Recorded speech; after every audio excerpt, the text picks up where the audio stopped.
Well, hello and welcome to a new video. Today we are doing a new edition of my weekly Will I Buy It? You know the drill. I'm going through Trend Mood's Instagram page and I'm going to talk about the newest releases, tell you what I'm thinking about them. I didn't do a Will I Buy It video last week because I was traveling, so I'm not gonna cover the whole past 2 weeks because that would be too long, so I'm just gonna select a few items here and there. The first thing that I want to touch on is the new Norvina Pro Pigment Palette Volume 6. It includes 25 shades and it is very, very, very bright and colorful. I do want to touch on that because I feel like a lot of people will be interested in it because it's so bright and colorful and very, like, almost some of these shades look almost neon. It's definitely mostly matte shades and then you just have a few shimmery, glittery shades. It's not something I would be interested in ever. Regardless of what eyeshadow formula, what brand, it's just not typically the kind of colors that I would go for. I have never tried any of the Norvina palettes. The last one, the purple one, you know that one? That one looked really, really good, but I'm a bit on the fence about the Norvina palettes within the ABH brand.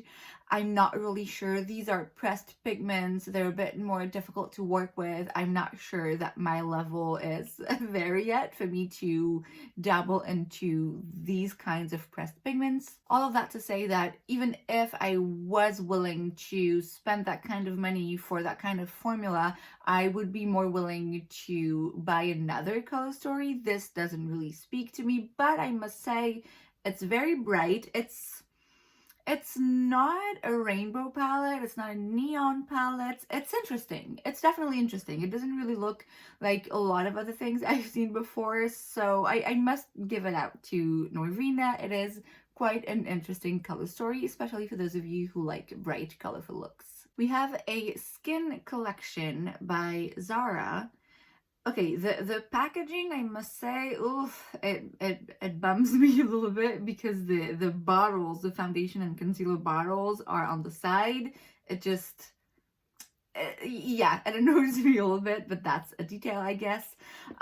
So you basically have a soft matte foundation and a luminous creamy concealer. The foundation comes in 51 shades, which is a lot, and the concealer in 36 shades. Foundation is $19.90 and the concealer is $12.90. You also have a foundation brush, a kabuki foundation brush, and a flat foundation brush.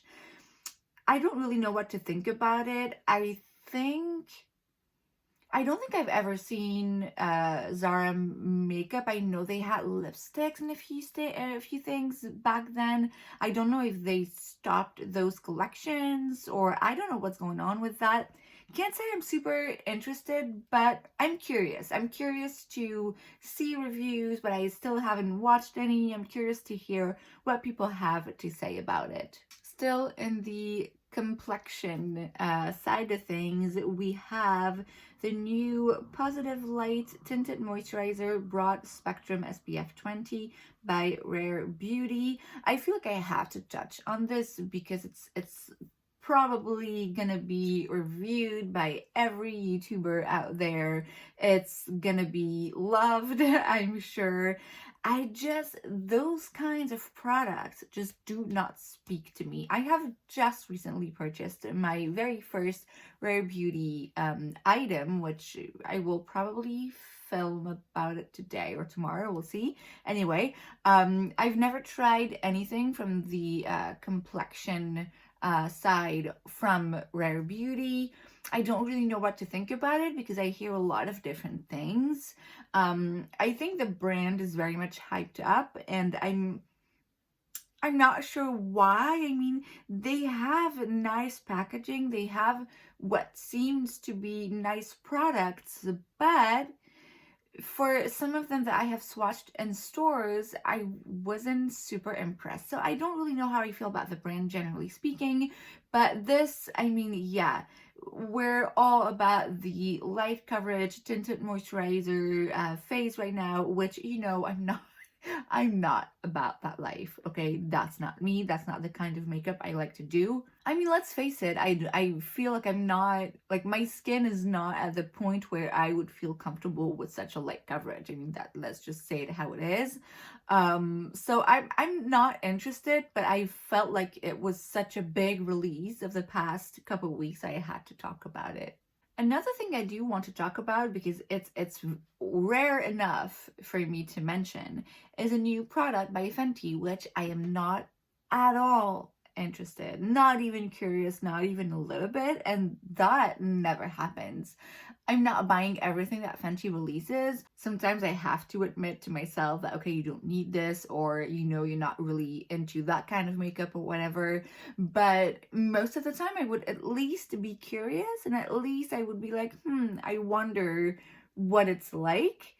This, I'm not interested at all. I get why it would be interesting to some people, but to me, really not interested at all. And it is the new Sunstalker bronze and highlight palette. So basically you have a bunch of their bronzers in different shades and 2 highlighters. And while I think it's an amazing idea if you're a makeup artist, because then you have a large palette of like different tones of bronzers, some of them very light, some of them very deep.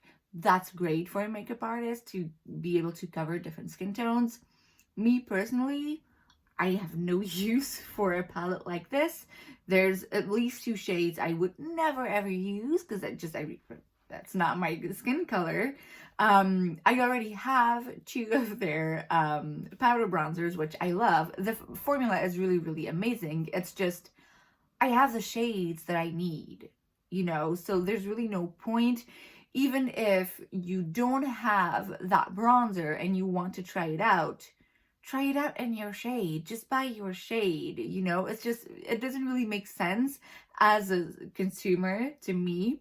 But like I said, I understand if you're a makeup artist, but that's why, for once since forever, I am not interested at all in a Fenty product.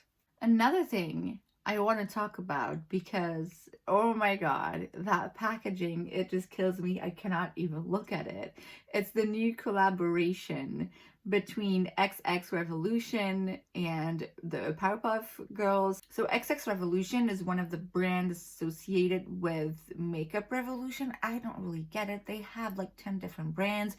From my understanding, XX Revolution was supposed to be a bit more high-end and a bit more sophisticated, which, I mean, it's not based on this collaboration. So I don't really get where they're going with this, but most specifically, I would like to know if the person designing the big palette was on crack, because that can't happen. That can't happen. You know me, I like when things are square. I don't like when a palette has different pan sizes and it's just, oh, no, I don't like it. But this, where you have one part with ovals, one part with rectangles, but it looks like they have different sizes, and then one with triangles, but it's all different triangles, but in different ways. It's just, no, you can't do that. Honestly, even if Natasha Denona was to release my dream color story, like whatever that may be, if she came out with that kind of packaging, I would be like, no, I can't look at this. It's just, it creeps me out. I cannot look at this. So just, yeah, I just wanted to talk about it, just to mention how that packaging of that palette in particular freaks me out. Please stop to try and be different, and whatever your motive is. Just a nice, like, normal palette with round or square shades. That's it. Like, we don't need anything special in that area. Another thing I do want to mention is a new collection by Colourpop, because of course, I mean, they released like 5 collections in 2 weeks as usual. This one is this stone collection, so you have 2 palettes. Each of the palettes has 10 pans in it. You have 5 mattes, 4 shimmers, and then 1 cream. And the reason why I wanted to mention it is because the one the Set in Stone palette in particular, so the one that's more warm, makes me think a lot of the perfector Extra Dimension palette. Is it the name? I don't remember. It looks a lot like that one, especially because you have a cream in there, and then you have glittery shades and matte shades kind of corresponding, and it made me look at it going, huh, is it Colourpop's version of that perfector palette? I don't know. They also have the same kind of palette, but in more cool toned. You know, the thing I always say with Colourpop, as much as I would love somewhere in the future to try some of their products, it is very difficult for me to get them in Belgium. I would have to pay crazy fees, and there's just so much products being released all the time. I wouldn't even know where to start. I don't think I would go for that format of a palette, but yeah, just so you know, Colourpop released a bunch of new collections. Speaking of perfector, there's a new Major Dimension, that's the name, Major Dimension Rose Eyeshadow Palette. It's $68. And you have 12 shades, 2 creams, and then 5 matte powdery shadows, and then 5 glittery shades. It's just, it looks pretty. It looks definitely a bit less neutral than the first one looked like. It's just so expensive. It's $68. I've heard amazing things about this palette. Well, the first one, about the formula, about the tones of the shades and everything. I'm curious about it, but then again, I think of, for the same price, I can have a Natasha Denona palette, and I know I love her formula. I'm gonna have way more shades. So it's just, there's something about it that makes me wonder. I've never tried anything from perfector, and again, it's a brand that I know is very much hyped. Something about it bugs me, the fact that it's just so expensive. It does look pretty, but it doesn't look special enough for me to be enticed to buy it. Same thing went for the first Major Dimension palette, the one that was a bit more neutral. I'd be curious to try the formula to see really what it's like, because maybe I would actually love it and think it's worth paying the price, but I'm not ready to jump the gun and go ahead and pay $70 for that palette. So, but it's pretty. And that is it for today's video. I hope you enjoyed it. If you did, make sure to give it a thumbs up. You can also subscribe to this channel because it's free, so why wouldn't you? And I will see you guys next time. Bye.